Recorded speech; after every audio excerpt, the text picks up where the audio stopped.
का नाम accounting for limited liability partnership. Accounting for limited liability partnership. Accounting for limited liability partnership. ठीक है, ये चैप्टर का नाम है। इसका सिनॉप्सिस लिखिए। सिनॉप्सिस मतलब ये चैप्टर में अपने को क्या क्या पढ़ना है। तो टोटल 6 पॉइंट्स है। Point number 1 is meaning. Point number 1 is meaning. Point number 2 is features. Point number 2 is features. Point number 3 advantages. Point number 3 advantages. Point number 4 format. Point number 4 format.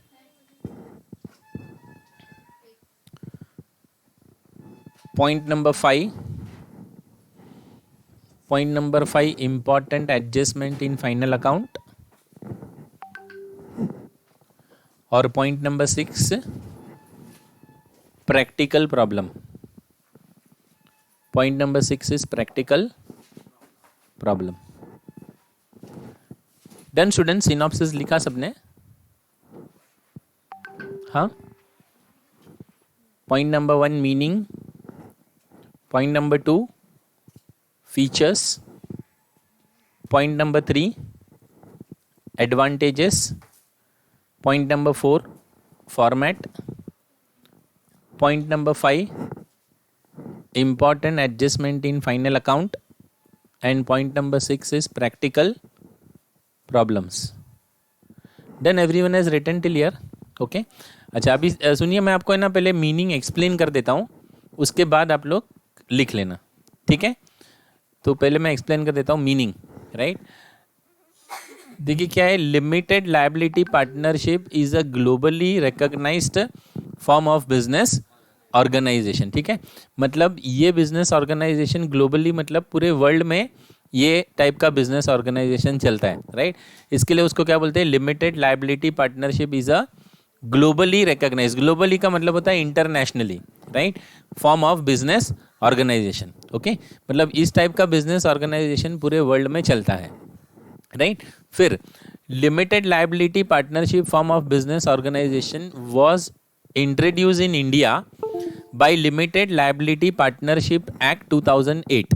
ठीक है, मतलब है ना, इंडिया में ये पहले नहीं था। इंडिया में कौन से साल से चालू हुआ? 2008 से चालू हुआ। राइट, मतलब 2008 में एक एक्ट बनाया गया। कौन सा act? Limited liability partnership act. Right, और वो एक्ट के थ्रू फिर ये फॉर्म ऑफ ऑर्गेनाइजेशन इंडिया में स्टार्ट हुआ। ठीक है, बाहर के देश में पहले था, लेकिन इंडिया में 2008 तक नहीं था। राइट, इंडिया में कब स्टार्ट हुआ? वो 2008 में स्टार्ट हुआ। ठीक है, फिर limited liability partnership popularly known as LLP। Popularly known as LLP, मतलब इसको शॉर्ट फॉर्म में क्या बोलते हैं? LLP। क्या बोलते हैं? LLP। पॉपुलरली उसको कोई लिमिटेड लायबिलिटी पार्टनरशिप ऐसा पूरा बोलते नहीं है, मार्केट में भी उसको क्या बोलते हैं? LLP।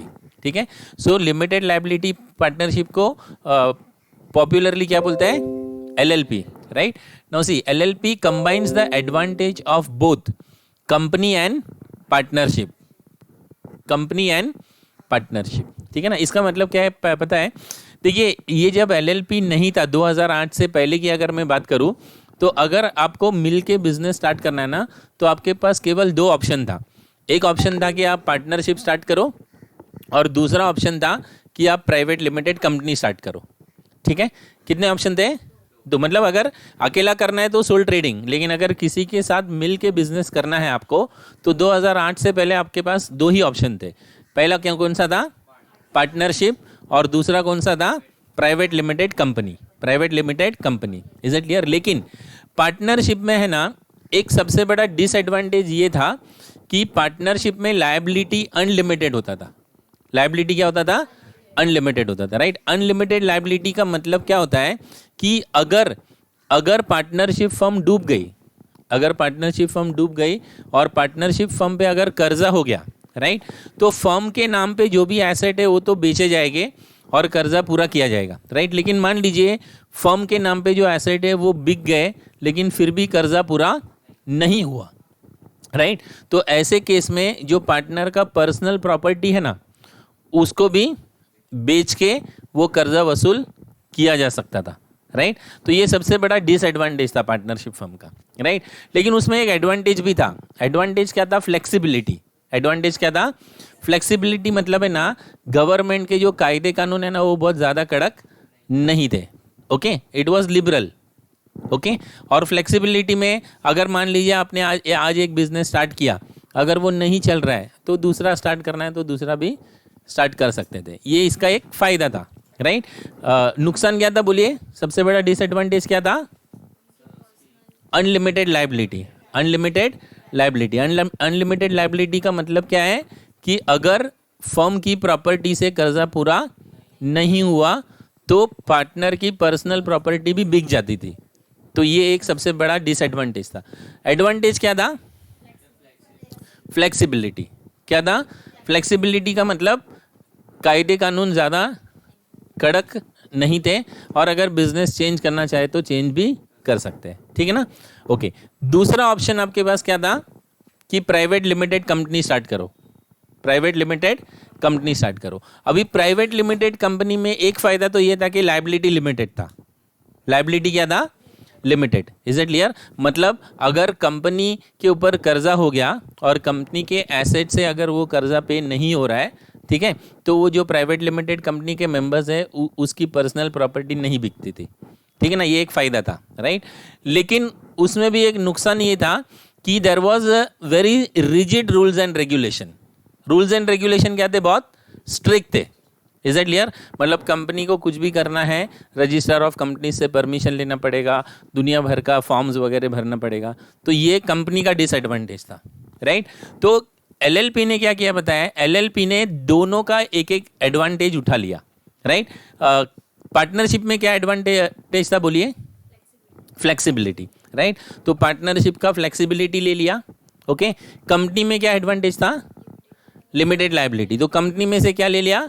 Limited liability. दोनों को मिला के एक नया फॉर्म ऑफ ऑर्गेनाइजेशन बना दिया गया जिसका नाम क्या है? एलएलपी। जिसका नाम क्या है? एलएलपी। Is it clear? मतलब अगर आप अभी एलएलपी में मेंबर बनते हो या एलएलपी में पार्टनर बनते हो तो आपका लायबिलिटी अनलिमिटेड नहीं होगा। लायबिलिटी क्या होगा? लिमिटेड। जितना आपने कैपिटल लगाया है उतना ही आपका लायबिलिटी होगा। आपका पर्सनल प्रॉपर्टी बिकेगा नहीं अगर फर्म नहीं पे कर पा रही है तो, ठीक है। और दूसरा कंपनी में इसमें क्या एडवांटेज था? पार्टनरशिप में फ्लेक्सिबिलिटी, राइट। तो वो फ्लेक्सिबिलिटी भी एलएलपी ने ले लिया। मतलब एलएलपी वाले ने जो है रूल्स एंड रेगुलेशन एकदम कड़क नहीं रखा है। जैसे कंपनी में जितने कड़क रूल्स एंड रेगुलेशन है ना, उतने कड़क रूल्स एंड रेगुलेशन एलएलपी के नहीं है, राइट। तो दोनों का एडवांटेज स्टार्ट करके एक नया फॉर्म ऑफ ऑर्गेनाइजेशन बन गया जिसका नाम क्या है? LLP. Any doubt students? Point number 3 मतलब ये तीसरा पॉइंट क्लियर है ना? ओके। लिमिटेड लायबिलिटी पार्टनरशिप को पॉपुलरली क्या बोलते हैं? LLP, right. और एलएलपी ने क्या किया? दोनों का एडवांटेज कंबाइन कर दिया ना। किसका किसका एडवांटेज कंबाइन कर दिया? पार्टनरशिप का और कंपनी का। पार्टनरशिप से उसने कौन सा एडवांटेज उठाया बोलिए? फ्लेक्सिबिलिटी का, राइट। और कंपनी से कौन सा एडवांटेज उठाया? Limited liability, right. और उसको मिला के एक नया कानून बना दिया और एलएलपी नाम का ऑर्गेनाइजेशन आ गया, ठीक है। Any doubt? पहला 3 पॉइंट क्लियर है। मैं फिर से एक बार रिपीट कर रहा हूँ। लिमिटेड लायबिलिटी पार्टनरशिप क्या है बोलिए? पूरे वर्ल्ड में एक recognise form of business organisation है। Is it clear? वर्ल्ड में क्या है? ग्लोबली रिकॉग्नाइज, मतलब वर्ल्ड में recognise form of business organisation है। Is it clear? अच्छा, इंडिया में पहले था क्या? नहीं था ना। इंडिया में कब से चालू हुआ बोलिए? 2008 से चालू हुआ। उसके लिए कौन सा कानून पास किया गया? LLP act, that is limited liability partnership act 2008। 2008 से ये एक कानून बनाया गया और उसके थ्रू एलएलपी जो है वो इंडिया में स्टार्ट हो गया। Is it clear? ओके। अच्छा, ये कानून बनाते वक्त क्या किया उन्होंने?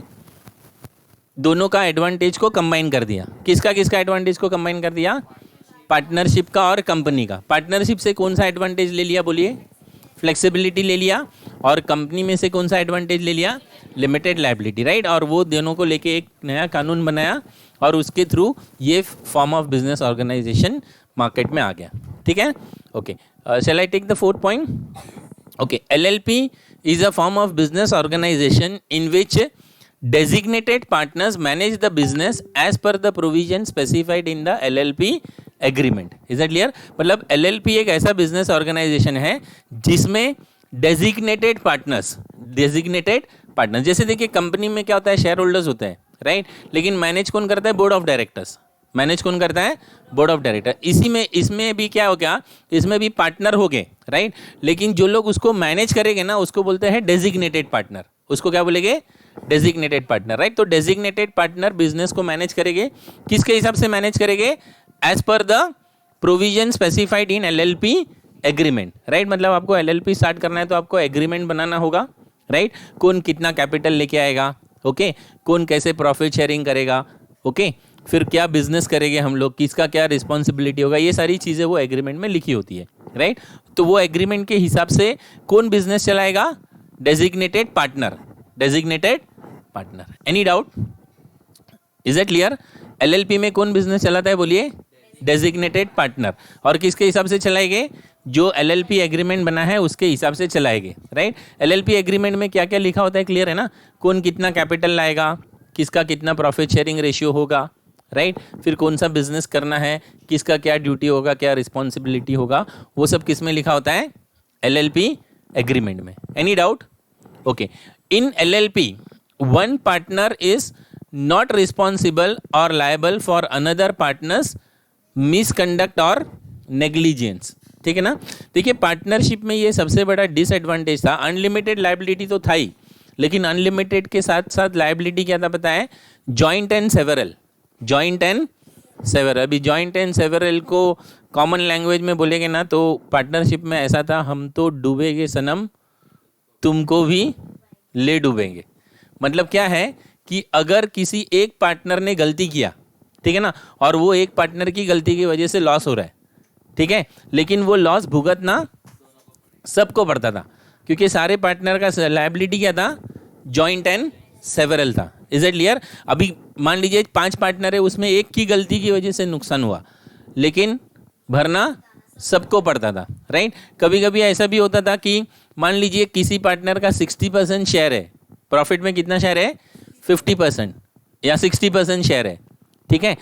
तो क्या होता था कि अभी फर्म का एसेट बिक गया, ठीक है, अभी फर्म का एसेट बिक गया तो एसेट का पर्सनल एसेट आएगा ना। अभी मान लीजिए उसका शेयर 60% है, लेकिन उसका पर्सनल एसेट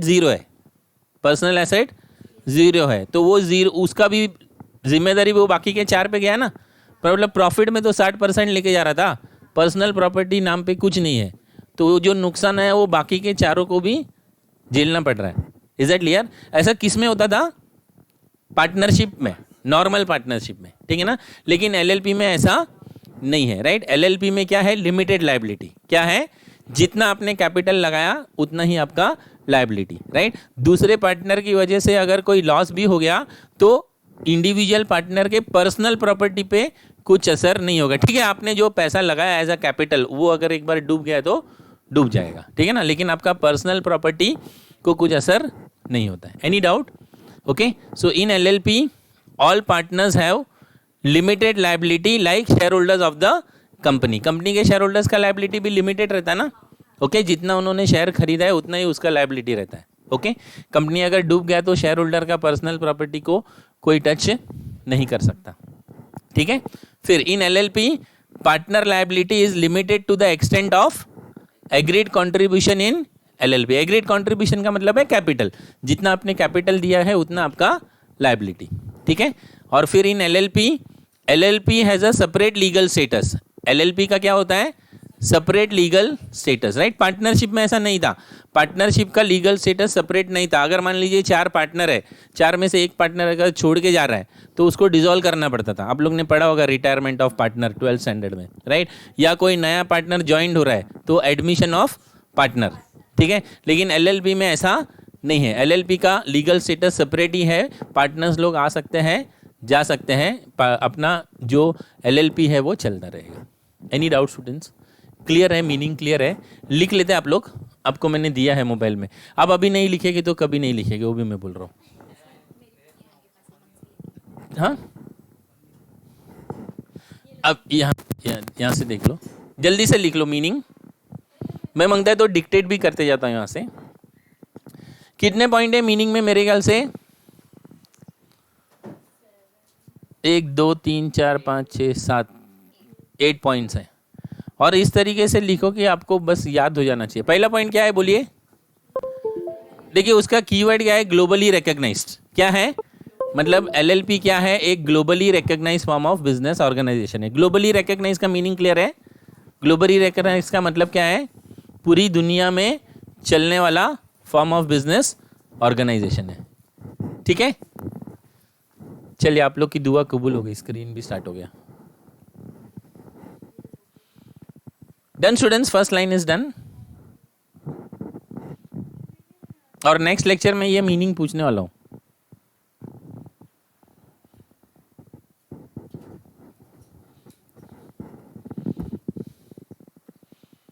अभी कॉलेज में कुछ थियरी भी दिए मेरे को पढ़ाने के लिए।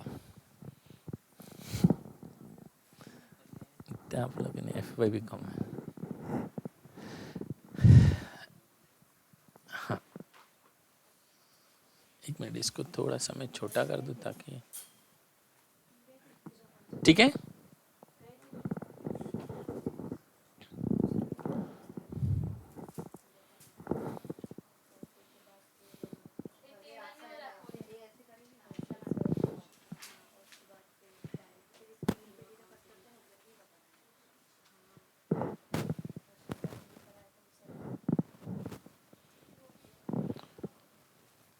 चलिए फर्स्ट पॉइंट क्लियर है ना? सेकेंड पॉइंट क्या है? Limited liability partnership form of business organisation was introduce in India. कैसे इंट्रोड्यूस हुआ बोलिए? Limited liability partnership act 2008।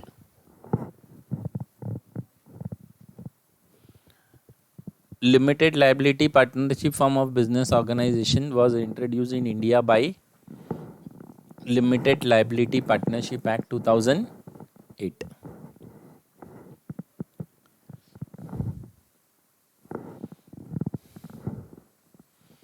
चलिए तीसरे पॉइंट में क्या लिखा है? उसको पॉपुलरली क्या बोलते हैं बोलिए? लिमिटेड लायबिलिटी पार्टनरशिप को पॉपुलरली क्या बोलते हैं? एलएलपी। और वो क्या काम करता है? दोनों का एडवांटेज कंबाइन करता है ना। किसका किसका? कंपनी और पार्टनरशिप का। अभी वो मैंने उसमें लिखा नहीं है। कंपनी से उसने कौन सा एडवांटेज उठाया बोलिए? नहीं, लिमिटेड लायबिलिटी। और पार्टनरशिप से फ्लेक्सिबिलिटी।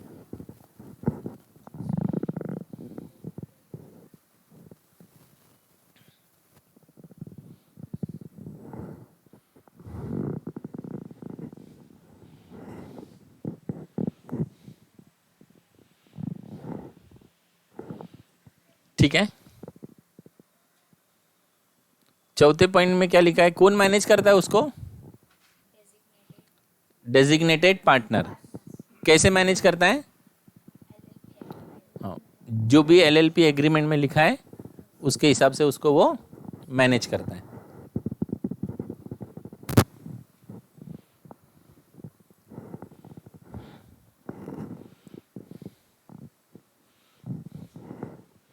ठीक है,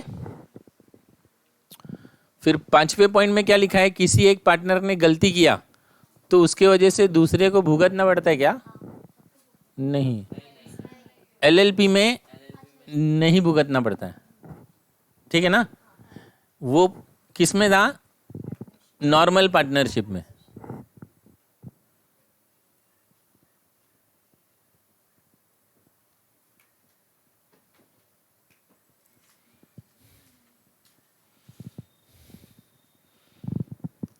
ठीक है, फिर छठे पॉइंट में क्या लिखा है? पार्टनर्स का लायबिलिटी कैसा रहता है? लिमिटेड, जैसे कि कंपनी के शेयर होल्डर का।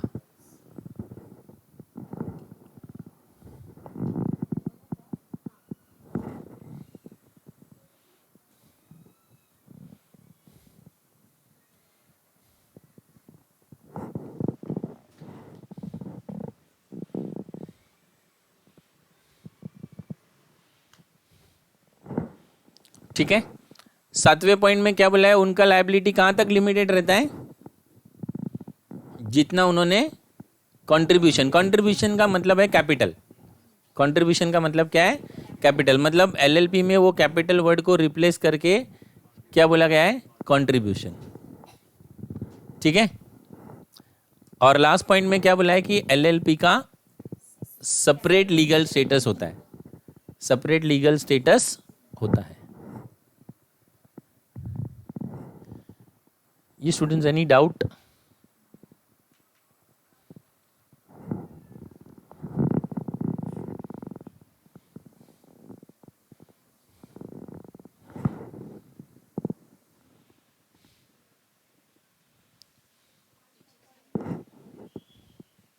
क्या बोल रहे हैं?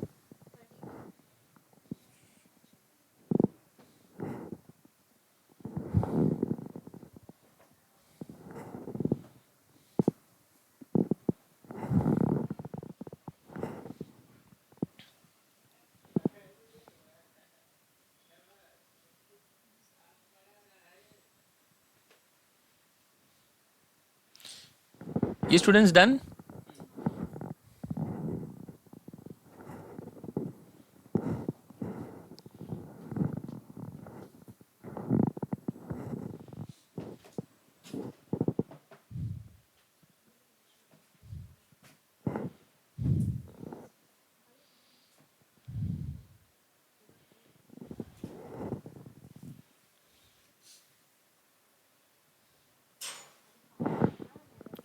डन। चलिए चेंज करूं मैं स्क्रीन। हाँ,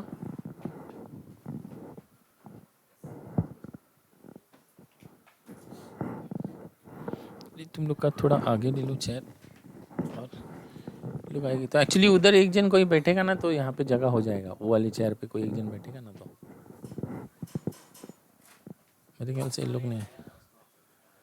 हाँ ठीक है, चलिए चलिए फीचर्स देखिए। अभी हम लोग क्या देखेंगे, features of LLP. Features of LLP, ठीक। टोटल 10 फीचर्स है। कितने हैं, 10 फीचर्स है, राइट। पहले मैं ना एक्सप्लेन कर देता हूँ तीन फीचर एक्सप्लेन करूंगा, फिर आप लोग 3 लिख लेना, ठीक है। सबसे पहला फीचर है क्रिएशन। सबसे पहला फीचर क्या है, क्रिएशन। तो एलएलपी कैसे क्रिएट हुआ है बोलिए, कौन से एक्ट से क्रिएट हुआ है, it is created by LLP act 2008, hence it is legal entity. इसके लिए वो क्या है, लीगल एंटिटी है। क्लियर है ना, ओके। फिर सेकंड पॉइंट क्या है, रजिस्ट्रेशन। तो रजिस्ट्रेशन इसका कंपलसरी है ना, बिना रजिस्टर किए आप एलएलपी स्टार्ट नहीं कर सकते, ठीक है ना। पार्टनरशिप में ऑप्शन था, पार्टनरशिप में कैसा है, अपने महाराष्ट्र स्टेट में रजिस्ट्रेशन कंपलसरी था, लेकिन बाकी के स्टेट में कंपलसरी नहीं था। अगर आपको रजिस्टर करवाना है तो करवाइए, नहीं करवाना है तो मत करवाइए। लेकिन एलएलपी में ऐसा नहीं है। एलएलपी अगर आप कोई भी स्टेट में स्टार्ट करेंगे आपको रजिस्ट्रेशन कंपलसरी करवाना ही पड़ेगा, ठीक है ना। और तीसरा पॉइंट क्या है, गवर्नेंस। गवर्नेंस मतलब कौन किसके हिसाब से चलता है वो, so it is govern by the provision of LLP act and LLP rule. LLP rule 2009 and 2018। देखिए अभी ये एक्ट और रूल में फ़र्क क्या होता है मालूम है। अभी मान लीजिए आपने कानून बना दिया, राइट, लेकिन जब कानून को इम्प्लीमेंट करने जाते हैं ना तो उसमें अपने को फिर ऐसा लगता है कि इसमें कुछ कुछ चेंजेस करने पड़ेंगे, राइट। तो अभी वो एक्ट को तो हम लोग बदल नहीं सकते, ओके। तो उन लोग क्या करते हैं, रूल्स बनाते हैं। क्या करते हैं, रूल्स बनाते। तो 2008 में जब स्टार्ट किया तो जो भी उनको ऐसा लगा कि भाई ये चेंजेस करने चाहिए, वो उन्होंने किस में किए, 2009 में, ठीक है। फिर और ये चला, राइट। फिर पता चला कि और कुछ चेंजेस करने चाहिए, तो वो चेंजेस कौन से साल में हो गए, 2018 में।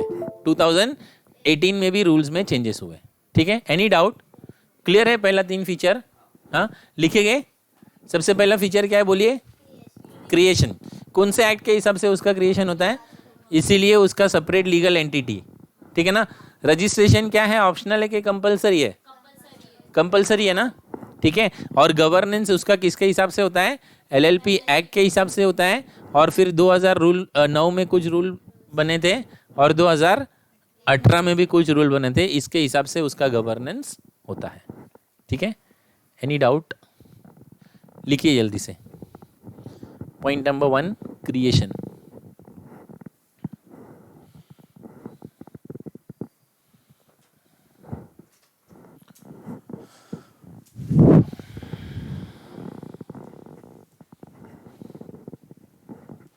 सेकेंड फीचर क्या है? रजिस्ट्रेशन।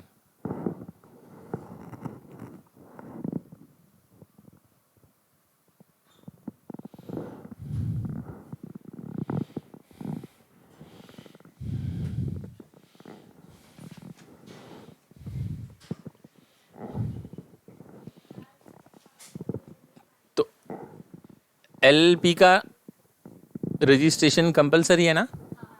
कौन से एक्ट के हिसाब से? 2008 के हिसाब से।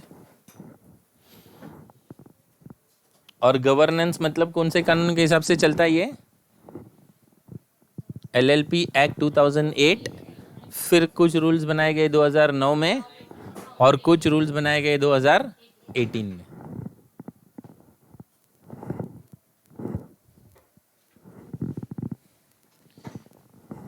ये students, any doubt? All the 3 features are clear? हो गया लिख के? हाँ ठीक।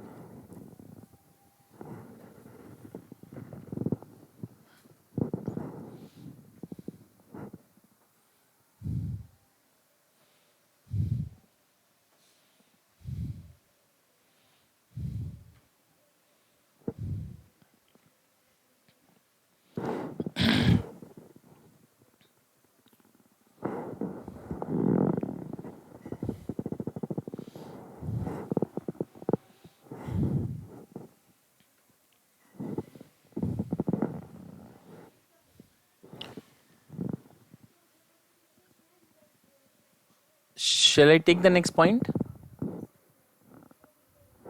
हो गया लिख के? यहाँ तक हो गया? Shall I take 4, 5, 6 now? Okay, point number 4 देखते हैं।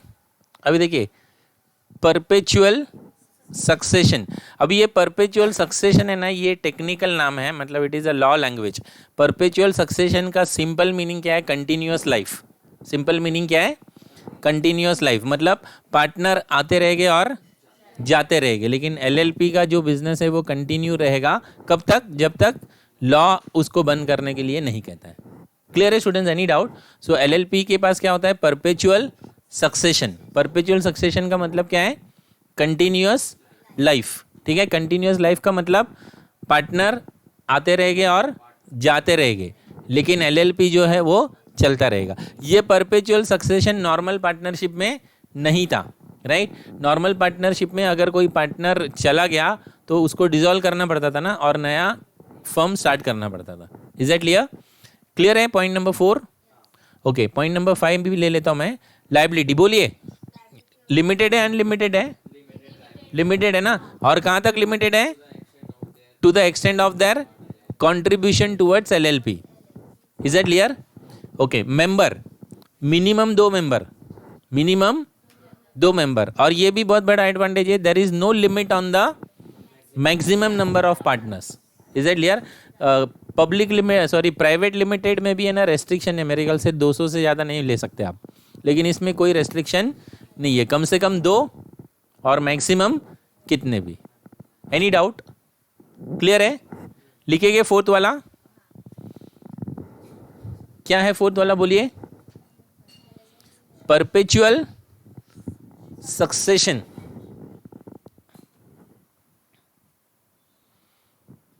परपेचुअल सक्सेशन, तो एलएलपी के पास क्या होता है? Perpetual succession. LLP has perpetual succession. और परपेचुअल सक्सेशन का मतलब बोलिए क्या है? Continuous life. ठीक है ना? और कंटिन्यूअस लाइफ का मतलब पार्टनर आते रहेंगे और जाते रहेंगे, लेकिन एलएलपी अपना बिजनेस चलाता रहेगा। कब तक? जब तक कानून उसको नहीं बोलता है, तब तक। अरे आपको थियरी पढ़ने का लॉजिक समझ में आ रहा है? You have to connect easily. जैसा कोई भी आप इवन नोट्स भी लेंगे ना, never try to mug up the note as it is. आप अपना उसमें से कंटेंट लीजिए और अपने हिसाब से आपके दिमाग में जो कनेक्शन बन रहा है वो बनाइए, उसको फिर से लिखिए और फिर याद कीजिए. Theory is not difficult. मेरे को रिसर्च मेथडोलॉजी पढ़ाने बोला है SY बैफ का और फाउंडेशन कोर्स FY BCom का.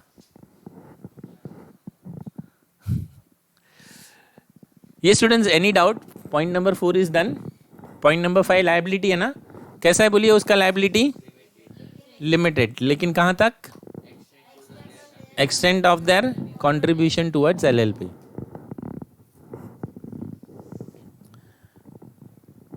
एक्चुअली ना I can not teach theory directly from the text book. उसमें नहीं मज़ा आता है. मैं जब तक नोट्स नहीं बनाऊंगा तब तक नहीं पढ़ा पाता हूँ.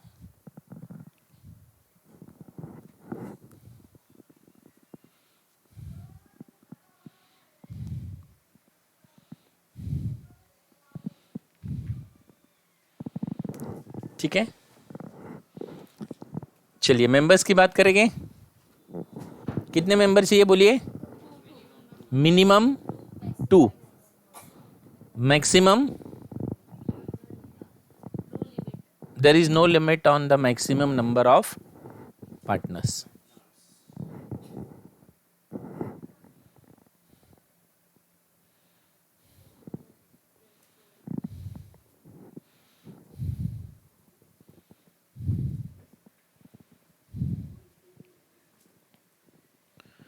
चलिए डन स्टूडेंट्स.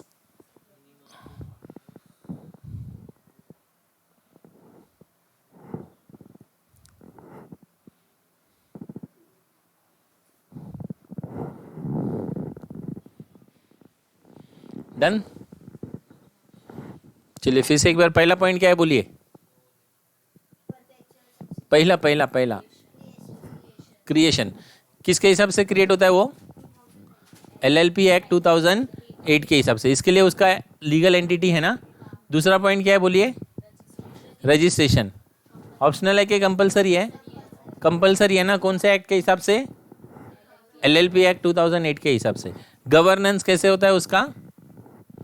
मतलब ये कानून और 2 रूल अप्लाई होते हैं ना, 2009 और अभी 2009 का सब पॉइंट 2018 में आ गया है. क्लियर है ना.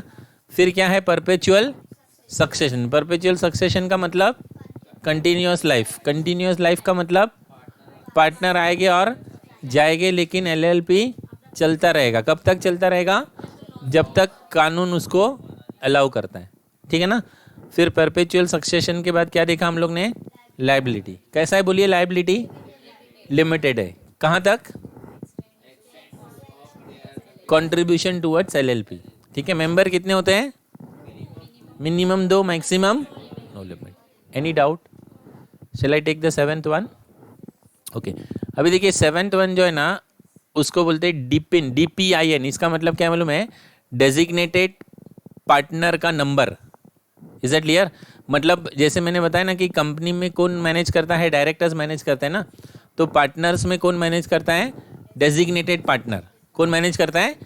तो अभी मान लीजिए 10 पार्टनर है. कितने पार्टनर है? 10. लेकिन 10 में से 2 पार्टनर उसको मैनेज करने वाले हैं. Is that clear? तो क्या करना पड़ता है मालूम है? उन लोगों को पिन लेना पड़ता है. ये वाला डी पिन बोलते हैं उसको, डेजिग्नेटेड पार्टनर. राइट. उन लोग को ये पिन लेना पड़ता है. कहाँ से लेना पड़ता है? सेंट्रल गवर्नमेंट से. कहाँ से लेना पड़ता है? सेंट्रल गवर्नमेंट से. Right. So each designated partners is required to take आएगा. is required to take DPIN from central government before appointment as designated partner. Is that clear? मतलब अगर आप designated partner बन रहे हो तो सरकार को पता चलना चाहिए कि भाई ये LLP का ये 2 पार्टनर डेजिग्नेटेड है. राइट. तो डेजिग्नेटेड पार्टनर के लिए क्या लेना पड़ता है? DPIN. क्या लेना पड़ता है? DPIN. Is that clear? किसके पास से मिलेगा DPIN? Central government. और आजकल पूरा ऑनलाइन है. ऑनलाइन वो फॉर्म आता है, उसमें जो भी डिटेल्स है वो आप भर दीजिए, आपको DPIN नंबर मिल जाएगा और आप डेजिग्नेटेड पार्टनर बन जाएंगे. अरे एक जन उधर चले जाओ लास्ट में, जल्दी. 3 में से जो भी डिसाइड कर लो. वालेकुम सलाम. 2 जन इधर आ जाएंगे, 1 जन को उधर जाना पड़ेगा.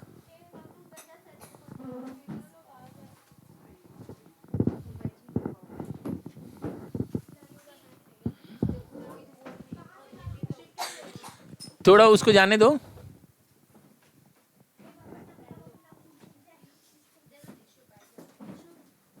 और तुम लोग इतना लेट क्यों आए? हाँ, लेकिन मैंने आप लोग को स्ट्रिक्ट इंस्ट्रक्शन दिया था कि आज अभी ये सब कहानी नहीं समझ में आएगा तो सम सॉल्व करने में मज़ा नहीं आएगा। ठीक है, चलिए। ओके, हाँ, before appointment as designated partner, मतलब डेजिग्नेटेड पार्टनर आपको बनना है तो डेजिग्नेटेड पार्टनर बनने के लिए क्या लेना पड़ता है? डीपिन नंबर, ठीक है ना। कहाँ से मिलेगा वो? सेंट्रल गवर्नमेंट से। और उसका जो साइट होता है उस पर डिटेल्स भर देने का और वो डीपिन नंबर आ जाता है। बिना डीपिन लिए आप डेजिग्नेटेड पार्टनर नहीं बन सकते, ठीक है ना। देखिए इसका लॉजिक क्या है, इसके पीछे पता है कि सरकार जो है उसको पता चलना चाहिए ना कि भाई ये पार्टनरशिप अगर कुछ उल्टा सीधा काम करती है तो पकड़ने का किसको? Is it clear? तो किसको पकड़ेगी? ये जो डेजिग्नेटेड पार्टनर है उसको पकड़ेगी, क्योंकि जब डीपिन नंबर लेके तो पूरा आता पता उनको देना पड़ेगा ना। क्लियर है ना? ओके। आठवां क्या है? Principal agent relationship. Principal agent relationship, अभी देखिए इसमें कैसा मालूम है, पार्टनर जो है ना वो एजेंट एलएलपी के है। किसके हैं? एलएलपी के, एक दूसरे के एजेंट नहीं है। नॉर्मल पार्टनरशिप में कैसा था? नॉर्मल पार्टनरशिप में एक दूसरे के एजेंट थे वो, राइट। क्योंकि अगर एक पार्टनर के गलती की वजह से नुकसान हुआ तो सारे पार्टनर को भुगतना पड़ता था। Is it clear? लेकिन एलएलपी में ऐसा नहीं है, राइट। एलएलपी में इन लोग एजेंट तो है, लेकिन किसके एजेंट है? एलएलपी के। किसके एजेंट है?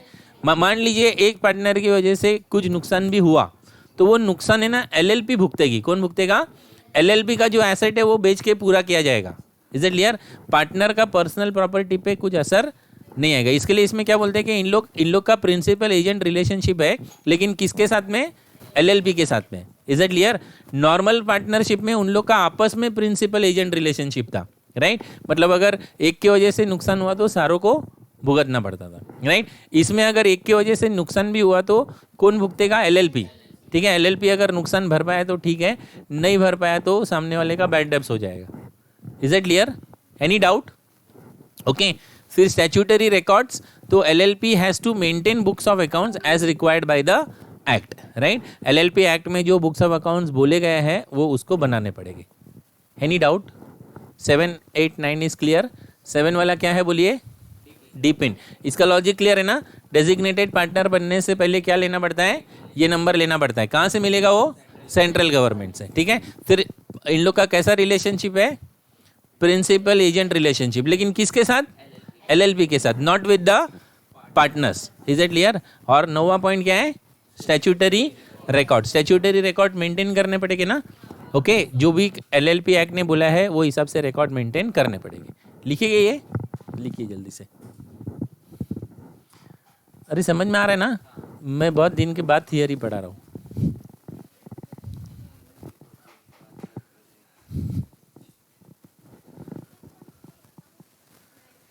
हाँ, अकाउंट ही है।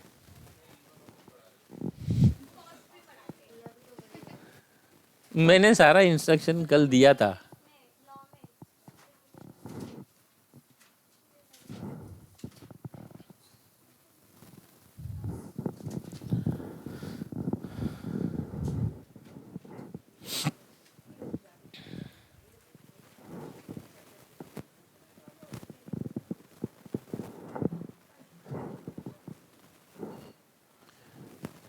Yes done students. 7, 8, 9 हो गया। पहला पॉइंट क्या है बोलिए? पॉइंट नंबर 1 क्या है? नहीं, क्रिएशन। क्रिएशन कौन से एक्ट के हिसाब से होता है? LLP act 2008। इसके लिए उसका स्टेटस क्या है? Separate legal status. दूसरा पॉइंट क्या है बोलिए? रजिस्ट्रेशन। कैसा है? ऑप्शनल है कि कंपलसरी है? कंपलसरी है। कौन से एक्ट के हिसाब से? एलएलपी एक्ट 2008 के हिसाब से। तीसरा पॉइंट क्या है? गवर्नेंस, मतलब कौन से कानून के हिसाब से उसको चलना पड़ता है। तो किसके हिसाब से चलना पड़ता है? एलएलपी एक्ट 2008 और एलएलपी रूल 2009 और 2018। क्लियर है ना? चौथा पॉइंट क्या था बोलिए? Perpetual succession. परपेचुअल सक्सेशन का मतलब कंटिन्यूअस लाइफ, कंटिन्यूअस लाइफ का मतलब पार्टनर आते रहेंगे और जाते रहेंगे, ठीक है ना। लेकिन एलएलपी ऐसे ही चलती रहेगी, ठीक है।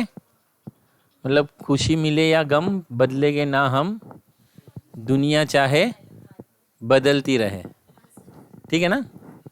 नेक्स्ट क्या है, लायबिलिटी। कैसा है बोलिए, लिमिटेड। कहाँ तक लिमिटेड है, कंट्रीब्यूशन। छठा पॉइंट, कितने minimum, 2, maximum no limit, very good. फिर सातवां क्लियर है ना, डेजिग्नेटेड पार्टनर को क्या लेना पड़ता है, कहाँ से लेना पड़ता है, सेंट्रल गवर्नमेंट से। आठवां पॉइंट क्या है, मतलब पार्टनर एजेंट है लेकिन किसका, एलएलपी का, not the agent of other partners. फिर क्या है, स्टैट्यूटरी रिकॉर्ड। तो एलएलपी को स्टैट्यूटरी रिकॉर्ड मेंटेन करना पड़ता है ना, as required by the act, very good. चलिए लास्ट पॉइंट है डिसोल्यूशन।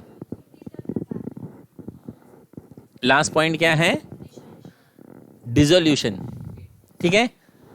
तो डिसोल्यूशन में क्या लिखा है, it can be dissolve voluntarily और by the order of NCLT, ठीक है। NCLT is a court, national company law tribunal, ठीक है। मतलब डिसोल्यूशन मतलब क्या है कि बिजनेस बंद करना है, इज इट क्लियर। तो अगर पार्टनर चाहे कि भाई हमको नहीं बिजनेस करना है तो उन लोग बंद कर सकते हैं, ठीक है, अपनी मर्जी से। और अगर कुछ गैर कानूनी काम करते रहेंगे तो फिर ये एनसीएलटी भी उनको ऑर्डर देगा कि भाई बिजनेस बंद कर दो करके, इज इट क्लियर। क्लियर है स्टूडेंट्स, 10 के 10 फीचर क्लियर है। ये सब आपको उसमें आता है, वो तुम्हारा जो थियरी क्वेश्चन रहता है ना, ठीक है। Right short note on features of LLP.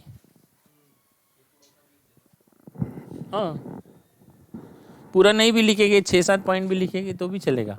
या अगर वो 10 वाले में आता है ना, 10-10 का रहता है ना, उसमें अगर उसमें से लिख रहे तो पूरे 10 लिख दीजिए। हाँ तो ये है ना, ये मीनिंग ईजी है। अभी तुम थोड़ा लेट आए इसके लिए, अभी इन लोग को मैं बोलूँगा तो इन लोग आँख बंद करके लिख देंगे, लिख देंगे ना, पक्का।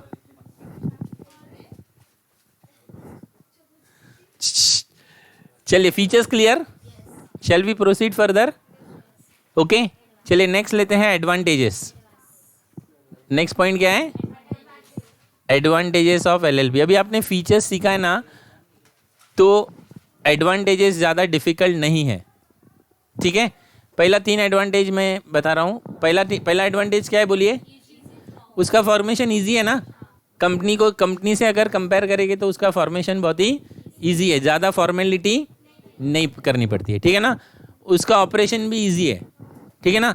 कंपनी चलाने के लिए बहुत सारा आरओसी के पास में डॉक्यूमेंट्स जमा करना पड़ता है, हर महीने में कुछ ना कुछ रिपोर्ट भेजना पड़ता है, लेकिन एलएलपी में ऐसा नहीं है, ठीक है। और अगर बंद भी करना है तो आसानी से बंद भी हो जाता है, क्लियर है। पहला 3 पॉइंट इजी है ना, तो इजी वर्ड ही याद रखने का, लिखिए जल्दी से। Easy to form, easy to operate and easy to wind up. मतलब एलएलपी फॉर्म करना भी इजी है, उसको चलाना भी इजी है और उसको बंद करना भी इजी है।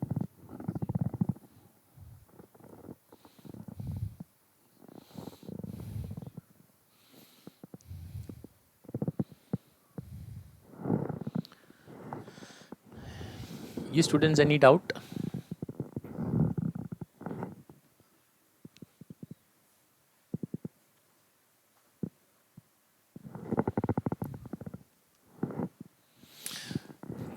तीन लिखे ना। चलिए चौथा क्या है बोलिए, मैक्सिमम नंबर पे रेस्ट्रिक्शन है क्या, कितने भी मैक्सिमम मेंबर बन सकते ना। अच्छा, इसका सेपरेट लीगल एंटिटी है क्या, सेपरेट है ना, रजिस्ट्रेशन कर रहे हैं मतलब सेपरेट, ठीक है। फिर पार्टनर्स के पर्सनल एसेट सेफ है कि नहीं है, सेफ है ना। कि फिर वो वाला है हम तो डूबेंगे सनम, नहीं है ना ऐसा, वो नॉर्मल पार्टनरशिप में, ठीक है ना। तो लिख दीजिए ये, no restriction on maximum number of partners separate legal entity, फिर पर्सनल एसेट्स आर सेफ,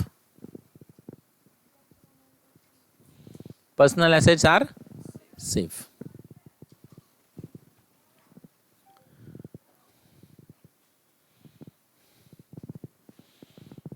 ठीक है, फिर नेक्स्ट क्या है, लेसर अमाउंट ऑफ कंप्लायंस, मतलब कानून ज़्यादा दखल अंदाजी नहीं करता है। स्टैट्यूटरी बुक्स का भी रिक्वायरमेंट बहुत कम है और गवर्नमेंट भी ज़्यादा इंटरफियर नहीं करता है।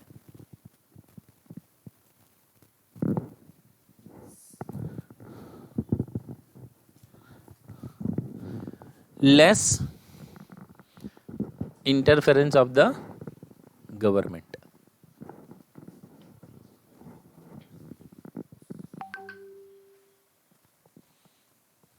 ठीक है,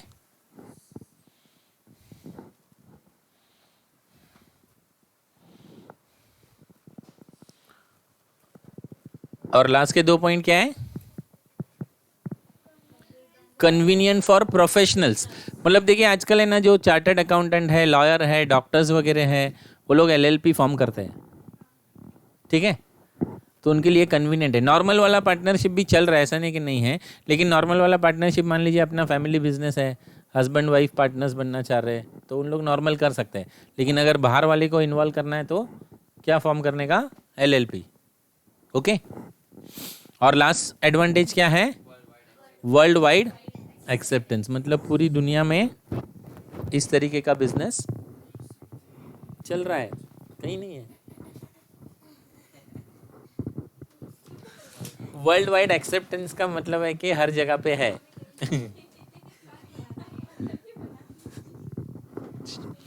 चलिए पहला 3 एडवांटेज बोलिए जल्दी से, क्या है, easy to form, easy to operate, easy to wind up. Is it clear? फिर नेक्स्ट 3 बोलिए, no restriction on maximum number of partner, separate legal entity और पर्सनल एसेट सेफ रहते हैं। ठीक है, फिर लेसर है ना, lesser amount of compliance, lesser requirement of statutory book and lesser interference of the government. तो इसके वजह से ये किसके लिए कन्वीनियंट है, प्रोफेशनल्स के लिए। ठीक है ना, और इसलिए ये वर्ल्ड वाइड एक्सेप्टेड है। Any doubt? Shall we proceed further?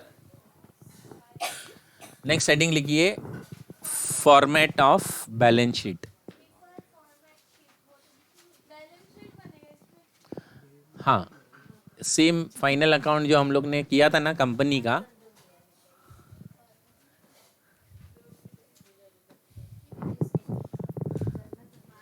ठीक है, लिखिए, हेडिंग लिखिए, फॉर्मेट ऑफ बैलेंस शीट,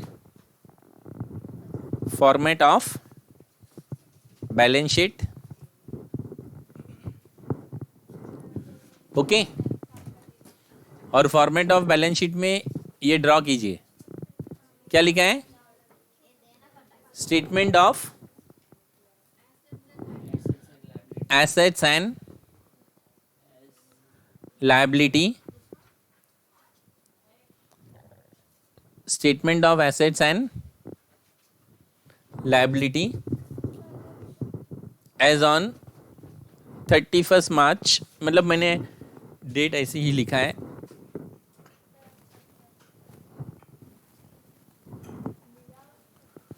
ठीक है। इसमें भी सेम क्या बनेगा, पर्टिकुलर्स, शेड्यूल एंड अमाउंट। मतलब जैसे उसमें था ना, कंपनी में नोट्स था ना, इसमें शेड्यूल बोलते हैं उसको। ठीक है, particular, schedule and amount.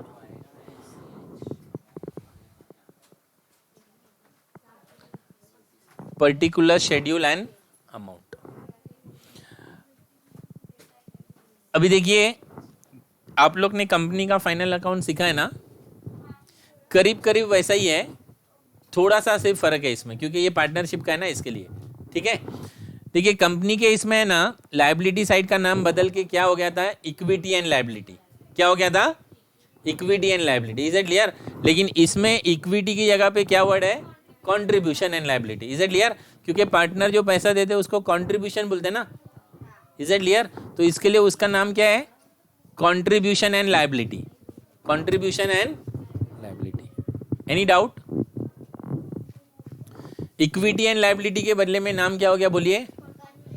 Contribution and liability, contribution and liability. ठीक है। अभी कंपनी में क्या था? शेयर होल्डर्स फंड था। क्या था? Share holders fund. तो इसमें शेयर होल्डर होते हैं क्या? नहीं होते ना। कौन होता है? पार्टनर्स होते हैं। तो वो शेयर होल्डर फंड बदल के क्या हो गया? पार्टनर्स फंड हो गया। क्लियर है ना? अरे बोलिए। फिर कंपनी में हम लोग शेयर होल्डर्स फंड में शेयर कैपिटल लिखते थे। क्या लिखते थे? Share capital. इसमें शेयर कैपिटल को कंट्रीब्यूशन बोलते हैं। क्या बोलते हैं? कंट्रीब्यूशन। ठीक है ना? तो क्या आएगा? Contribution received, contribution received.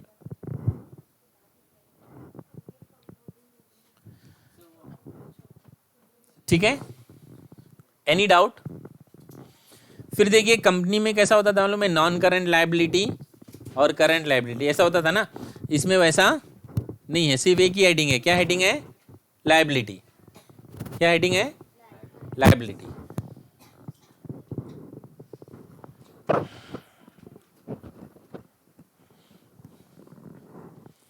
ठीक है।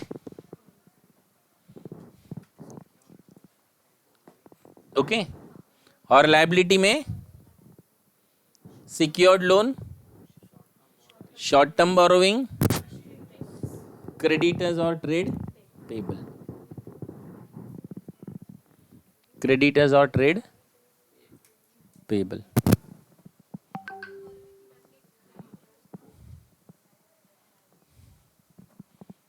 ठीक है। ये आपका लायबिलिटी साइड कंप्लीट हो गया। हाँ इतना ही है, छोटा है फॉर्मेट, कंपनी के जितना बड़ा नहीं है। अभी मैं एसेट साइड में जाता हूँ, पहले इतना याद कर लेते हैं अपन एक बार। ठीक है ना? चलिए क्या हो गया बोलिए? लायबिलिटी का नाम क्या बन गया? Contribution and liability, is it clear?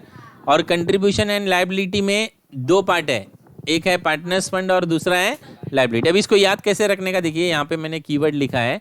यहाँ पे आपको ऐसा लिखने का कि आपके डैडी ने आपको पीसी गिफ्ट किया। क्या गिफ्ट किया? पीसी। क्यों गिफ्ट किया? क्योंकि आप एसएससी में पास हो गए। क्लियर है ना? क्या याद रखना है? पीसी, पीसी आपको गिफ्ट मिला है। ठीक है। क्यों गिफ्ट मिला बोलिए? एसएससी में पास हो गए, इसके लिए याद रहेगा ना। पी से क्या है बोलिए? Partners fund. सी से क्या है? कंट्रीब्यूशन। फिर ये लायबिलिटी वर्ड याद रहेगा ना। ओके। लायबिलिटी में एसएससी में एस का मतलब क्या है? सिक्योर्ड लोन, फिर शॉर्ट टर्म बोरोइंग, क्रेडिटर्स और ट्रेड पेबल। Any doubt? ये मेरा लायबिलिटी साइड का टोटल कंप्लीट हो गया। ओके। चलिए अभी क्या करेंगे? एसेट। एसेट, एसेट लिखिए हेडिंग। एसेट में क्या आएगा पहले? Gross fixed asset, gross fixed asset.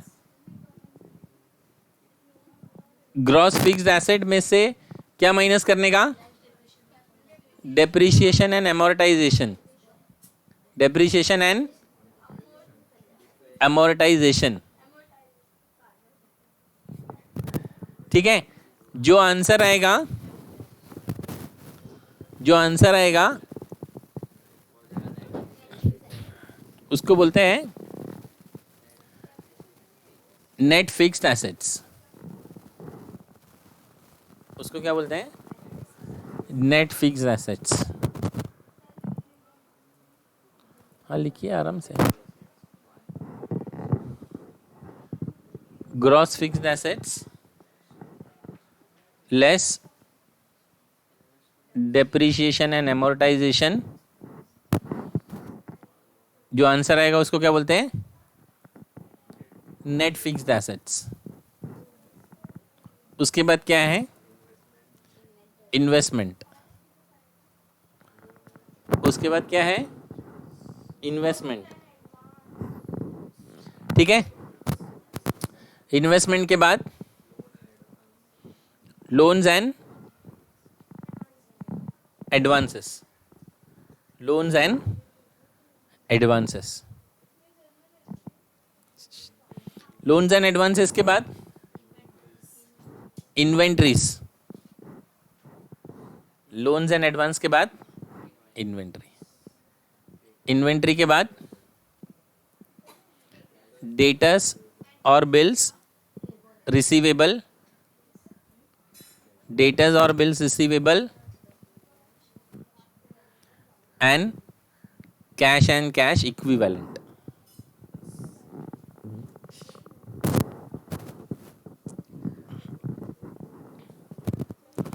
Cash and cash equivalent, ठीक है।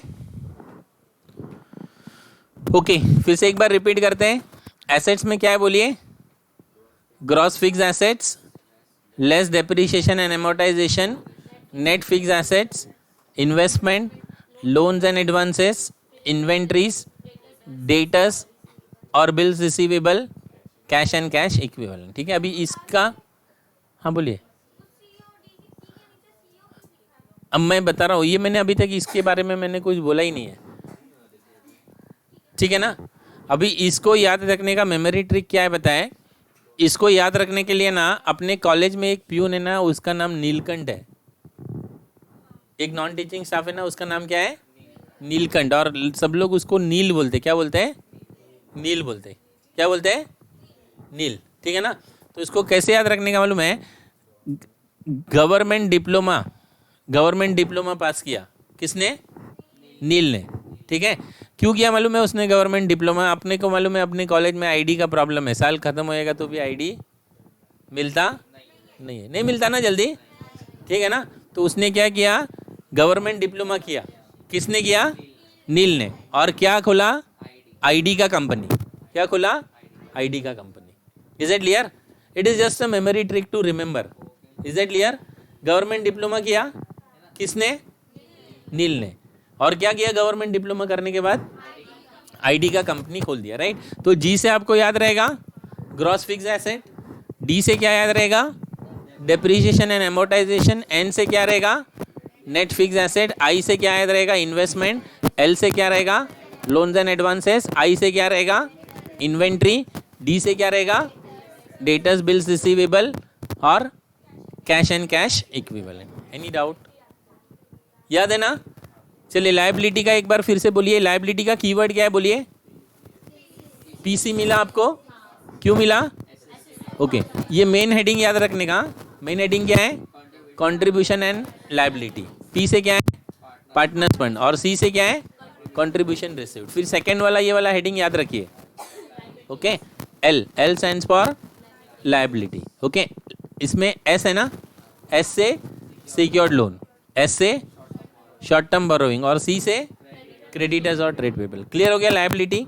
अभी एसेट साइड के लिए ट्रिक क्या याद रखना है, गवर्नमेंट डिप्लोमा किसने किया, नील ने, और क्यों किया, क्या किया उसके बाद, आईडी का कंपनी ओपन किया। जी से क्या बोलिए, डी से डेप्रिसिएशन एंड एमोर्टाइजेशन, एन से नेट फिक्स एसेट्स, आई से इन्वेस्टमेंट, एल से लोन्स एंड एडवांसेस, आई से इन्वेंट्री, डी से डेटर्स और बिल्स रिसीवेबल, और सी से, क्लियर हो गया। अभी ये नेक्स्ट फॉर्मेट बनाइए, ये किसका हो गया, बैलेंस शीट का। हाँ नहीं, नोट्स टू अकाउंट्स बनाने की जरूरत नहीं है, नोट्स टू अकाउंट्स आप लोग तो अपने को आता है ना बनाने। हाँ चलिए, हाँ बनेगा, नोट्स टू अकाउंट्स बनेगा, जैसे ये इधर है उसका नोट में बनेगा, जैसे फाइनल अकाउंट किया ना सेम वैसी है, हाँ वही सही है, ठीक है। चलिए, statement of income and expenditure, statement of income and expenditure, statement of income and expenditure. Final account में statement of profit and loss बनाए थे ना, हाँ हाँ वही है, उसका नाम है इनकम एंड एक्सपेंडिचर, ठीक है। Statement of income and expenditure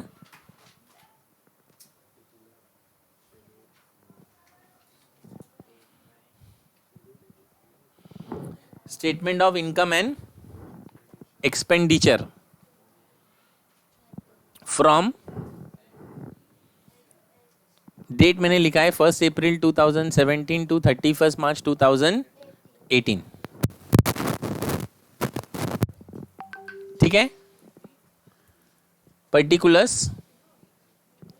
schedule और अमाउंट, ठीक है। अभी इसमें पहला पार्ट क्या है, इनकम। पहला पार्ट क्या है, इनकम। इनकम में क्या आता है, net turnover, net turnover. Net turnover के बाद अदर इनकम, नेट टर्नओवर के बाद अदर इनकम, और अदर इनकम के बाद इंक्रीज और डिक्रीज इन स्टॉक। एक्चुअली इसमें ये चेंज है, जो कंपनी का फाइनल अकाउंट था ना, उसमें ये चेंज इन इन्वेंट्री ये वाले हेड में आता था, एक्सपेंस के हेड में आता था ना। इसमें एक्सपेंस के हेड में नहीं आता है, कहाँ पे आता है, इनकम के हेड में आता है। क्लियर है ना। हाँ, चलिए इनकम में नेट टर्नओवर, नेट टर्नओवर के बाद क्या है, अदर इनकम, अदर इनकम के बाद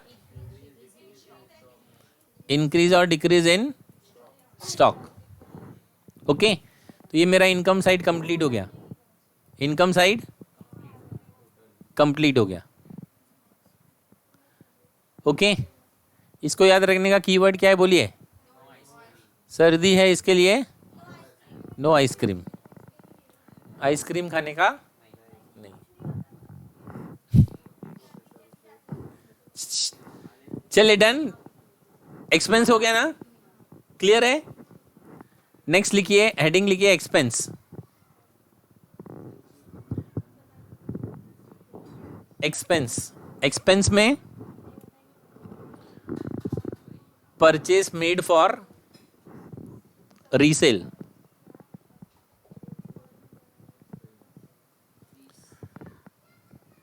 परचेज मेड फॉर रीसेल। फिर नेक्स्ट पी मतलब पर्सोनल एक्सपेंसेस। हाँ, पर्सोनल एक्सपेंसेस। ए मतलब एडमिनिस्ट्रेटिव एक्सपेंसेस। एस मतलब सेलिंग एक्सपेंसेस। आई मतलब इंश्योरेंस एक्सपेंसेस। डी मतलब डेप्रिसिएशन एंड एमोर्टाइजेशन। आई मतलब इंटरेस्ट, और ओ मतलब अदर एक्सपेंस। देन टोटल करना है। हाँ, इधर टोटल करने का, फिर जो भी प्रॉफिट आएगा ना वो पार्टनर्स में ट्रांसफर करने का। Profit transfer to partners, profit transfer to partners. हाँ,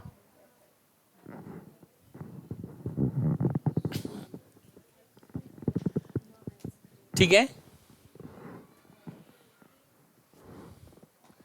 अरे लिखा यहां तक।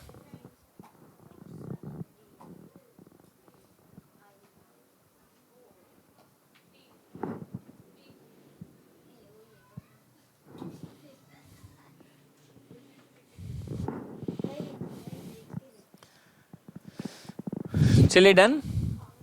ओके, अभी इसका कीवर्ड क्या है देखते हैं। पप्पा, हाँ, पापा नहीं बोलने का, क्या बोलने का, पप्पा सीडीओ पे गए, ये पे गए खाली ये स्टेटमेंट कंप्लीट करने के लिए मैंने लिखा है, ठीक है ना। क्या याद रखने का बोलिए, पप्पा कहाँ पे गए, सीडीओ पे, एस से स्टार्ट हो रहा है, पप्पा सीडीओ पे गए। Is that clear. पी से क्या है बोलिए, नहीं नहीं ये वाले पी से परचेस मेड फॉर रीसेल। फिर पी का मतलब पर्सनल एक्सपेंसेस, ए का मतलब एडमिनिस्ट्रेटिव एक्सपेंसेस, एस का मतलब सेलिंग एक्सपेंसेस, आई का मतलब इंश्योरेंस एक्सपेंसेस, डी का मतलब डेप्रिसिएशन एंड एमोर्टाइजेशन, आई का मतलब इंटरेस्ट, ओ का मतलब other expenses. Is that clear. चलिए अभी इसका लास्ट पार्ट एडजस्टमेंट, थियरी हो जाएगा ना फिर आज कंप्लीट। चलिए हेडिंग लिखिए इम्पोर्टेंट, 10 है मेरे ख्याल से, important adjustment in final account. हाँ मैं बता रहा हूँ, 3 कॉलम है उसमें, कितने कॉलम है, 3 कॉलम। एक है एडजस्टमेंट, दूसरा है इनकम एंड एक्सपेंडिचर, और तीसरा है statement of assets and liabilities. Important adjustment in final account, 3 column बनाइए।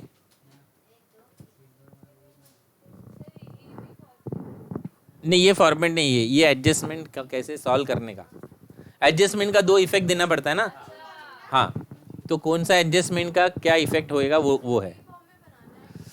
हाँ 3 कॉलम आएगा इसमें, एक कॉलम एडजस्टमेंट में आएगा, हाँ टी फॉर्म में, दूसरा कॉलम इनकम एंड एक्सपेंडिचर, और तीसरा column statement of assets and liabilities. 1 minute में बना देता हूँ ताकि आप लोग को समझ में आ जाए।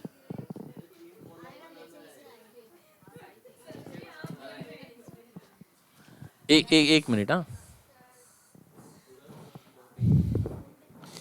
ये कुछ नहीं, आप लोग ऑलरेडी 12वीं में सीखे हैं ये सब, हाँ एक बार खाली रिवाइज हो जाएगा बस, और कुछ नहीं।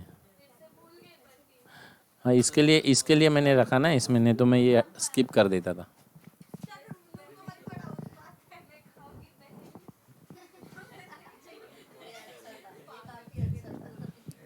चलिए बनाए क्या, 3 कॉलम्स बनाए। पहला कॉलम एडजस्टमेंट, और अगर नहीं हो रहा ना तो 2 पेज आमने सामने ले लीजिए। Is that clear. एक पेज में नहीं बैठेगा। हाँ तो अगर आपके पास, किसके पास अगर लॉन्ग बुक है अच्छा साइज का तो आ जाएगा, अगर छोटा वाला बुक है तो नहीं आएगा, ठीक है। मतलब ये देखिए एडजस्टमेंट का है ना, 2 जगह पे इफेक्ट जाता है, या तो इनकम एंड एक्सपेंडिचर में जाता है या तो बैलेंस शीट में जाता है। Is that clear. तो उसको बोलते हैं statement of assets and liabilities. चलिए डन। पहला कॉलम है एडजस्टमेंट, दूसरा कॉलम है इनकम एंड एक्सपेंडिचर स्टेटमेंट, और तीसरा कॉलम है statement of assets and liabilities. Statement of assets and liabilities. Done, columns बन गए सबके। हाँ ठीक है, नहीं खाली हेडिंग लिखने बोला मैंने, बाकी नहीं कुछ भी बोला लिखने के लिए। हाँ ठीक है।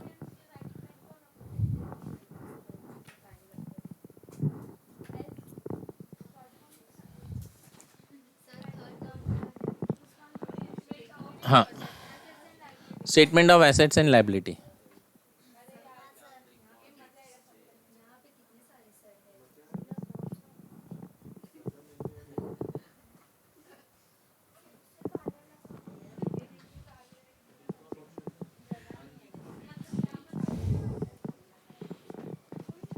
चलिए डन, हेडिंग हो गया सबका लिख के। ओके अभी देखिए पहला एडजस्टमेंट है अनरिकॉर्डेड सेल। पहला एडजस्टमेंट क्या है, अनरिकॉर्डेड सेल का मतलब होता है कि सेल को लिखना भूल गए, राइट। तो अपने को उसका क्या इफेक्ट देना है, पहला इफेक्ट है add to sale. Add to sale, sale में ऐड करेंगे ना, तो पहला इफेक्ट है ऐड टू सेल, ओके। और दूसरा इफेक्ट, उसको सेल किया है तो पैसा भी लेना है ना, तो जिससे पैसा लेना है उसको क्या बोलते हैं, डेटर्स। क्या बोलते हैं, डेटर्स। तो उसका सेकेंड इफेक्ट क्या है, add to debtors. Add to debtors. Any doubt. पहला इफेक्ट एड टू सेल्स, दूसरा इफेक्ट एड टू डेटर्स, दूसरा effect add to debtors. Any doubt? Clear है पहला एडजस्टमेंट?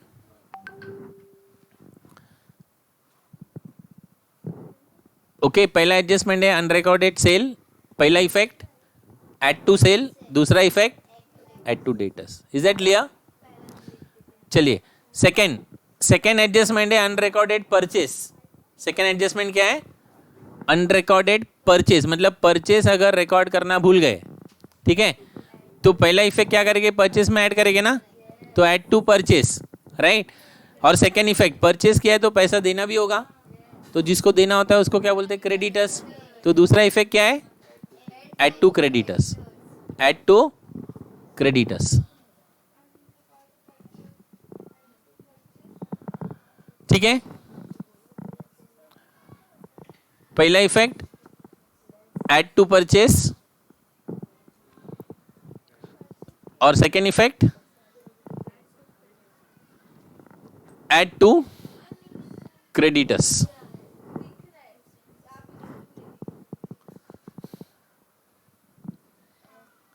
ठीक है,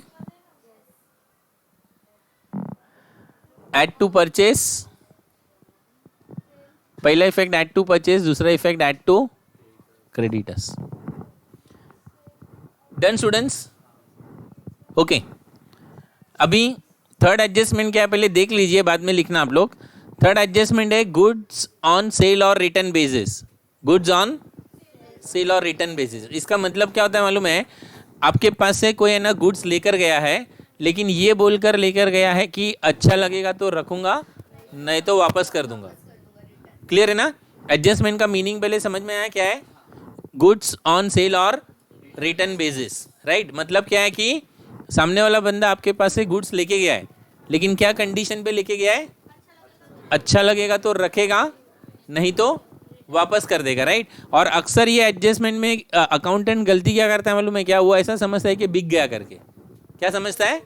बिक गया, लेकिन बिका नहीं है ना. वो कौन से बेसिस पे बाहर गया है? रिटर्न बेसिस पे. कौन से बेसिस पे बाहर गया है? रिटर्न बेसिस पे. क्या वो एक्चुअल में सेल हुआ है क्या? लेकिन अकाउंटेंट उसको क्या कर देता है? गलती से सेल मान लेता है. तो अपने को उसको सेल में से हटाना पड़ेगा, सेल में से हटाना पड़ेगा. Is that clear? तो उसका पहला इफेक्ट क्या है? पहले ये हेडिंग लिखिए, पहले ये हेडिंग लिखिए, गुड्स से ऑन सेल और रिटर्न बेसिस. उसका मीनिंग समझ में आया ना? गुड्स ऑन सेल और return basis. Is that clear? इसमें अकाउंटेंट ने इसको क्या समझ लिया है? सेल समझ लिया है. क्या समझ लिया है? तो अपने को उसको सही करना पड़ेगा ना. वो सेल है क्या एक्चुअल में? नहीं ना. जब तक वो एक्सेप्ट नहीं करेगा तब तक वो सेल नहीं माना जाएगा. तो उसको सेल में से माइनस करने का पहला इफेक्ट. पहला इफेक्ट क्या है? Less from sales, less from sales. और कौन सा प्राइस? Selling price. कौन सा प्राइस? Selling price. क्लियर है पहला इफेक्ट? ओके. फिर दूसरा इफेक्ट, अगर वो सेल नहीं हुआ है तो उससे पैसा लेना है क्या? नहीं लेना ना. तो डेटर पे से भी माइनस करेंगे, क्योंकि उसने सेल में लिखा है तो डेटर में भी लिखा होगा ना. तो डेटर में से भी माइनस करेंगे. ओके, क्या माइनस करेंगे? Less from debtors selling price, less from debtors selling price. Any doubt? Second effect is clear? Okay. अभी इसका टोटल 4 इफेक्ट है. कितना है? 4. पहला 2 इफेक्ट क्लियर है क्या? पहला इफेक्ट क्या है बोलिए? सेल में से माइनस करने का. कौन सा प्राइस? Selling price. दूसरा इफेक्ट डेटर्स में से भी माइनस करने का, सेलिंग. क्यों माइनस करने का? क्लियर है ना? फिर तीसरा इफेक्ट क्या मालूम है? जब तक वो एक्सेप्ट नहीं करता ना, तब तक भले वो उसके पास है, लेकिन माना जाएगा वो अपना ही स्टॉक. समझ में है ना? भले वो स्टॉक लेकर गया है, लेकिन उसने एक्सेप्ट जब तक नहीं किया है तब तक मेरे रिकॉर्ड में ही वो माना जाएगा. Is that clear? तो क्या करना पड़ेगा? मेरे पास जो स्टॉक है उसको क्या बोलते हैं? Closing stock. क्या बोलते हैं? Closing stock. तो क्लोजिंग स्टॉक में हम लोग ऐड करेंगे. क्लोजिंग स्टॉक में क्या करेंगे? ऐड करेंगे. और क्लोजिंग स्टॉक दोनों जगह पे होता है ना. एक इनकम में भी होता है और एक एसेट साइड में भी होता है. तो दोनों जगह पे ऐड करना है. दोनों जगह पे क्या करना है? ऐड करना है. लेकिन कौन सा प्राइस ऐड होगा? Cost price. कौन सा प्राइस ऐड होगा? Cost price. क्लियर है? तो थर्ड इफेक्ट क्या है इसका? Add to closing stock cost price. Add to closing stock cost price. Add to closing stock cost price. ठीक है ना? और यहां पे भी add to closing stock cost price. ठीक है, मतलब इसका मैं एक एग्जांपल देता हूँ। से फॉर एग्जांपल एक बंदा मेरा मोबाइल का शॉप है, मोबाइल लेके गया, ठीक है, और वो ये कंडीशन पे लेके गया कि अच्छा लगेगा तो रखूंगा, नहीं तो वापस कर दूंगा, राइट। और वो मोबाइल मैंने उसको बेचा है 25,000 में। कितने में दिया है? 25,000 में। लेकिन क्या वो मेरा सेल है क्या? नहीं ना, जब तक वो एक्सेप्ट नहीं करता है तब तक मैं उसको सेल नहीं मान सकता हूँ। लेकिन मेरे अकाउंटेंट ने क्या किया, उसको लगा कि मोबाइल वो लेके गया मतलब बिक गया, ठीक है, तो मुझे सही करना पड़ेगा ना। सेल में से माइनस करूंगा मैं, कौन सा प्राइस माइनस करूंगा? Selling price. कौन सा प्राइस? कितने में बेचा मैंने उसको? 25,000। तो इधर से 25 और डेटर्स में से भी कितना माइनस करूंगा? 25। Is it clear? फिर जब तक वो एक्सेप्ट नहीं करता है तब तक भले वो मोबाइल है उसके पास, लेकिन माना जाएगा वो मेरा ही स्टॉक। तो मेरे स्टॉक में मैं ऐड करूंगा ना, और मेरे स्टॉक में मैं कॉस्ट प्राइस ऐड करूंगा। क्या करूंगा? मतलब मैंने वो 20 में खरीदा था। कितने में खरीदा था? 20 में। तो स्टॉक में मैं कितना ऐड करूंगा? 20,000। दोनों जगह पे स्टॉक में कितना ऐड करूंगा? 20,000। Any doubt? क्लियर है ना? चलिए चौथा लिखिए जल्दी से। Revenue expenses. हाँ हो जाएगा बेटा, ज्यादा नहीं है, कल से सम स्टार्ट करेंगे ना। Revenue expenses treated as capital. Revenue expenses treated as capital. Revenue expenses treated as capital. लिखा? हेडिंग लिखा? अभी इसका मतलब क्या होता है? Revenue expenses treated as capital का मतलब क्या होता है? मैंने एक मशीन का रिपेयरिंग करा है। क्या करा है?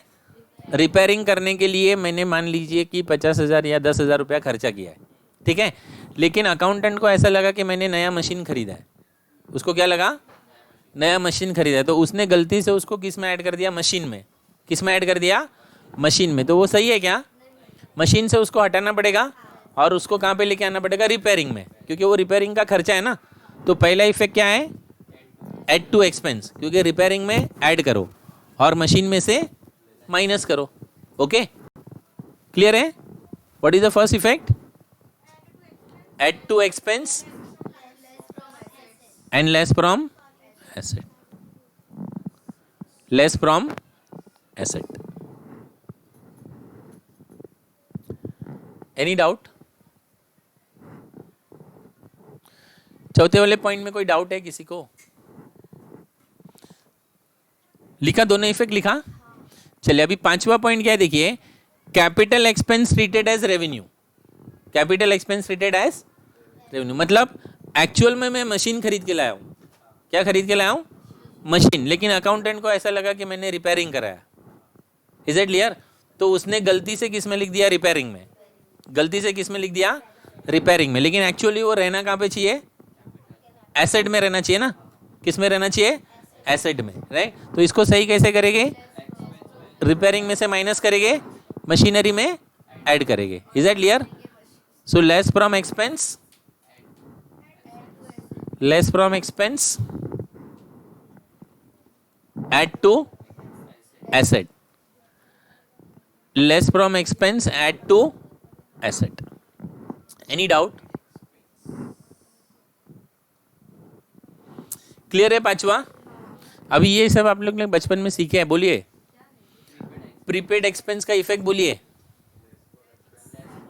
मतलब प्रीपेड मतलब ज्यादा भरा है ना, तो एक्सपेंस में से माइनस करने का, और ज्यादा भरा है तो आपका एसेट है ना, तो सेकेंड इफेक्ट कहाँ पे जाएगा? एसेट में। ठीक है, लिखिए adjustment number 6, prepaid expense less from expense. और कहाँ दिखाना है? Show in asset. लेकिन कौन सा हेड में दिखाएंगे? Show in assets under loans and advances. Show in asset under loans and advances. Any doubt? Prepaid is done. Prepaid के बाद क्या है? आउटस्टैंडिंग। आउटस्टैंडिंग मतलब भरने का बाकी है, ठीक है ना। भरने का बाकी है तो एक्सपेंस में ऐड करने का, क्योंकि वो ही साल का खर्चा है ना।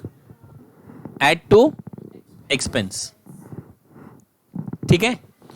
और अगर भरने का बाकी है तो वो आपका लायबिलिटी है। क्या है? लायबिलिटी। तो सेकेंड इफेक्ट क्या है? शो इन लायबिलिटी अंडर,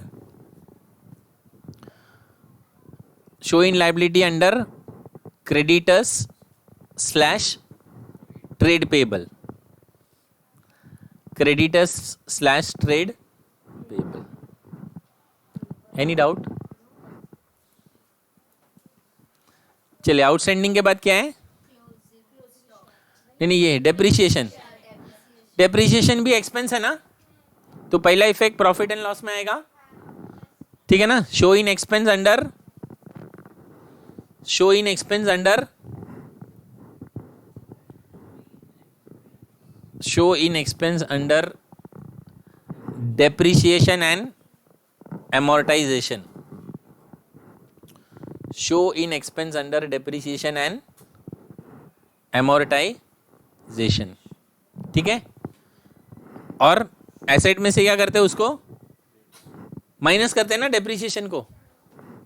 अरे बोलिए, show in asset, show in asset deduct from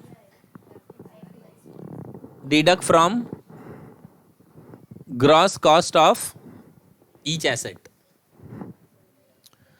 show in asset deduct from gross cost of each asset। हाँ हाँ,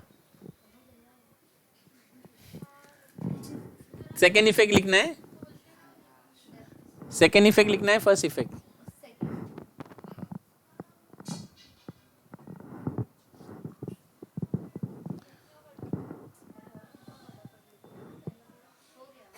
ठीक है। Next one, closing stock. Next one, closing stock. Closing stock भी दो जगह पे जाता है ना। Show in income under, show in income under increase और decrease in stock, show in income under increase और decrease in stock,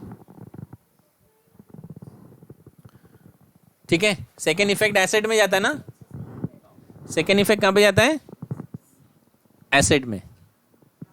show in asset under inventory, show in asset under inventory. चलिए नेक्स्ट लिखिए, income due but not received, income due but not received मतलब मेरा commission बन चुका है लेकिन अभी 31 मार्च तक उसने मुझे दिया नहीं है, तो उसको क्या बोलते हैं? Income due but not received. तो इनकम तो हुआ है ना, तो पहला effect add to income, add to income, और इनकम हुआ है मतलब मेरा एसेट है ना। तो second effect, show in asset under other asset, show in asset under other asset, ठीक है। Next is income received in advance, income received in advance मतलब मान लीजिए मुझे रेंट है ना, एडवांस में मिल गया, अगले साल का भी 1-2 महीने का पैसा उसने एडवांस में दे दिया है, लेकिन अकाउंट्स में एक ही साल का पकड़ते ना, तो पहला इफेक्ट क्या करेंगे? Less from income, less from income, और उसको मुझे किस में दिखाना पड़ेगा? लायबिलिटी में। किस में दिखाना पड़ेगा? लायबिलिटी में। Show in liability under other liability, show in liability under other liability, ठीक है। चलिए 12th वाला क्या है? Goods given away as free sample, goods given away as free sample, ये ना। तो फ्री सैंपल मतलब उतना मेरा परचेस कम हो जाएगा ना, क्योंकि जो मैंने खरीदा है उसी में से दूंगा ना मैं सैंपल, तो less from purchase, less from purchase, okay, less from purchase. और इसका दूसरा इफेक्ट भी है ना, उसी में आता है, बैलेंस शीट में नहीं जाता है, राइट। किस में आएगा? Show in selling expenses as advertising expense, show in selling expense as advertising expense, ठीक है। 12वां हो गया ना ये। चलिए 13 क्या है? Goods loss by fire. अभी फायर भी हो गया तो परचेज में से कम हो जाएगा ना, less from purchase, less from purchase. Second effect,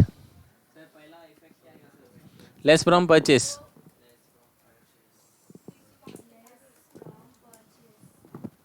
पहला इफेक्ट लेस फ्रॉम परचेस, और second effect show in other expense as loss by fire. हाँ, अदर एक्सपेंस के हेड में जाएगा एज लॉस बाय फायर, ठीक है। हाँ हाँ,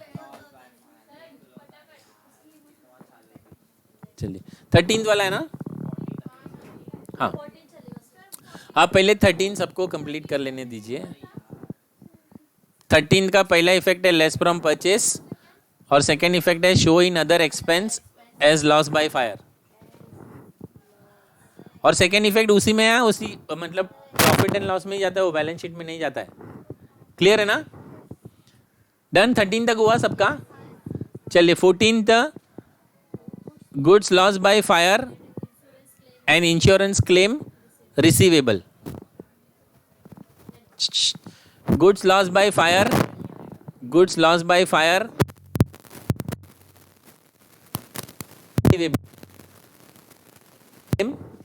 रिसीवेबल। हेडिंग लिखा। इसका 3 इफेक्ट है। कितना इफेक्ट है? 3। पहला इफेक्ट सेम है, लेस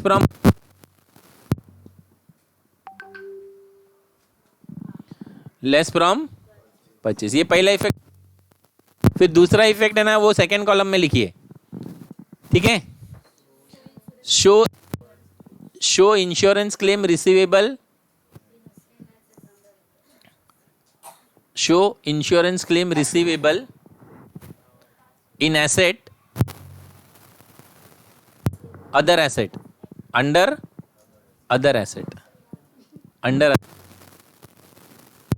एक मिनट पहले 14 कंप्लीट कर ले, 15 छोटा सा है। Goods loss by fire and insurance claim receivable, पहला इफेक्ट है लेस फ्रॉम परचेस, ठीक है।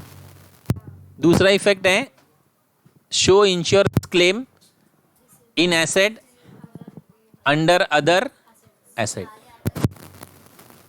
लिखा। और तीसरा इफेक्ट आएगा शो लॉस